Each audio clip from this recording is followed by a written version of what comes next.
ओम चैतन्य गगनगिरी नाथाय नमः. नमस्कार भक्तांनो, आज आपण स्वामी गगनगिरी महाराज यांच्या कृपेने घरात सुख, शांती आणि सकारात्मक ऊर्जा कशी वाढवावी याबद्दल जाणून घेऊया. आपल्या घरात कधी कधी कारण नसताना तणाव, चिडचिड किंवा अस्वस्थता जाणवते, पण काही साध्या गोष्टी केल्याने वातावरण पूर्ण बदलू शकते.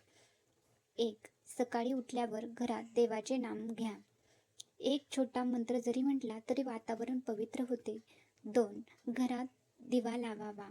संध्याकाळचा दिवा म्हणजे अंधारावर प्रकाशाचा विजय. 3. घर स्वच्छ आणि सुगंधी ठेवा. जिथे स्वच्छता असते तिथे लक्ष्मी नांदते. 4. कुटुंबातील लोकांशी प्रेमाने बोला. घरातील शब्दांची ऊर्जा खूप प्रभावी असते. स्वामींच्या कृपेने आपल्या घरात आनंद, आरोग्य आणि समाधान नांदो. सगळ्यांच्या आयुष्यात सकारात्मक बदल घडो. जय गगनगिरी. जर तुम्हालाही आपल्या घरात सुख शांती हवी असेल तर कमेंटमध्ये माझ्या घरी स्वामींची कृपा राहो असे लिहा. व्हिडिओ आवडला असेल तर लाईक करा, शेअर करा आणि आपल्या स्वामी गगनगिरी विश्वा चॅनलला सबस्क्राईब करा. जय गगनगिरी.